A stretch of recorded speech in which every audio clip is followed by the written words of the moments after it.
भारत माता का वीर सपूत जिसने अपने दम पर पूरे ब्रिटेन सरकार को हिला डाला था। एक ऐसा वीर सपूत जिसकी वजह से अंग्रेजों के पसीने छूट जाते थे। एक ऐसा वीर सपूत जिसकी चालाकी का कायल हिटलर भी था, जिसकी एक आवाज़ मात्र से ही देश के युवा देश की आज़ादी के लिए खून की नदियाँ बहाने के लिए तैयार हो जाते थे, जिसकी हत्या करने के लिए अंग्रेज़ों को भी साजिशें रचनी पड़ी थीं। क्या उसकी मौत हुई? अगर हाँ तो कैसे हुई?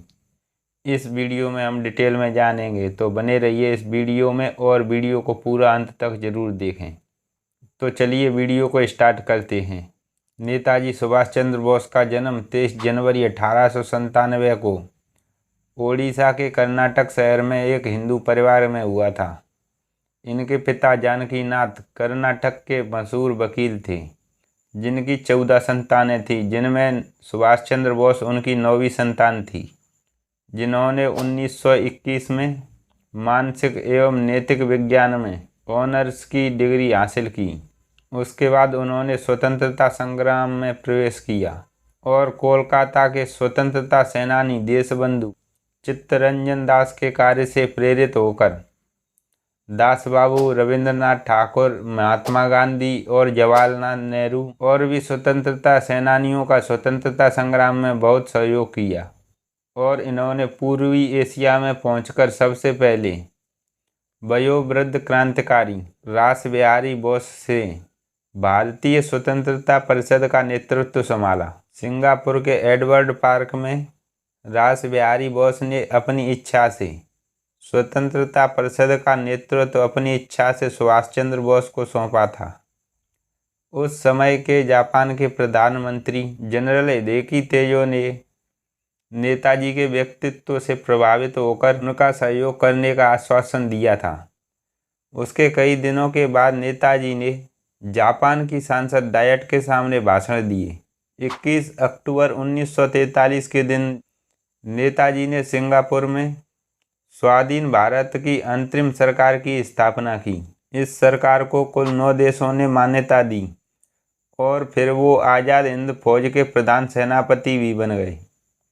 आज़ाद हिंद फौज में जापानी सेना ने अंग्रेज़ों की फौज से पकड़े हुए युद्धबंदियों को भर्ती किया था।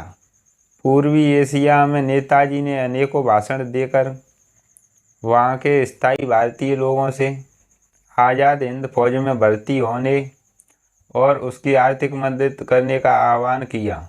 उन्होंने देश की आज़ादी के लिए युवाओं का आह्वान किया और देश के युवाओं से वादा किया कि तुम मुझे खून दो, मैं तुम्हें आज़ादी दूंगा। उन्होंने जय हिंद का नारा भी लगाया था, जो आज एक राष्ट्रीय स्लोगन है। द्वितीय विश्व युद्ध के दौरान आज़ाद हिंद फौज ने जापानी सेना के सहयोग से भारत पर आक्रमण किया और अपनी फौज को प्रेरित करने के लिए दिल्ली चलो का नारा भी नेताजी सुभाष चंद्र बोस ने लगाया। उसके बाद आज़ाद हिंद फौज ने अंग्रेजों से अंडमान और निकोबार द्वीप समूह भी जीत लिए। बाद में नेताजी ने इन दोनों द्वीपों का नाम बदलकर शहीद द्वीप और स्वराज द्वीप रख दिया।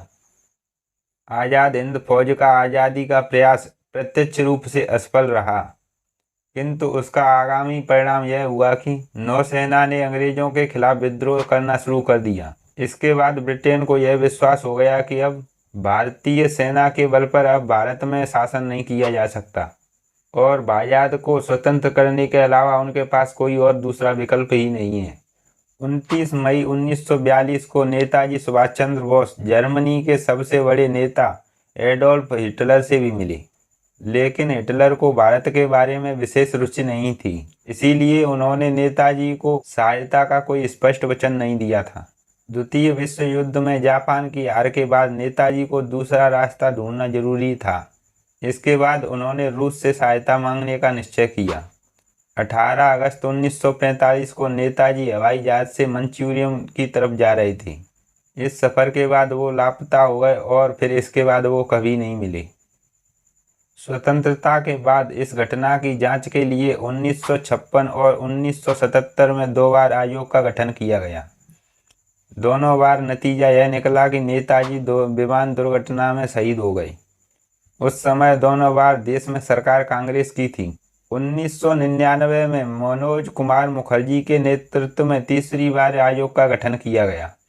2005 में ताइवान सरकार ने मुखर्जी आयोग को बताया कि 1945 में ताइवान की भूमि पर कोई भी हवाई जहाज दुर्घटनाग्रस्त हुआ ही नहीं। 2005 में मुखर्जी आयोग ने सरकार को अपनी रिपोर्ट पेश की, जिसमें उन्होंने कहा कि नेताजी की मौत उस हवाई दुर्घटना में होने का कोई सबूत ही नहीं मिला है। लेकिन भारत सरकार ने मुखर्जी आयोग की रिपोर्ट को अस्वीकार कर दिया। आपको क्या लगता है कि नेताजी की मौत उस विमान दुर्घटना में हुई है या नहीं, या फिर नेताजी की मौत के पीछे हमारे देश की उस समय की सरकार की कोई साजिश रही है? अगर नहीं तो नेताजी के मौत के दस्तावेजों को सार्वजनिक क्यों नहीं किया गया? आपकी इन सब के पीछे क्या राय है, कमेंट करके ज़रूर बताएं। अगर आपको वीडियो अच्छा लगा हो तो एक लाइक ज़रूर कर दें। अगर आप चैनल पर नए हो तो चैनल को सब्सक्राइब करना ना भूलें, ताकि ऐसे ही वीडियो आप तक पहुंचते रहें। मिलते हैं अगले वीडियो में।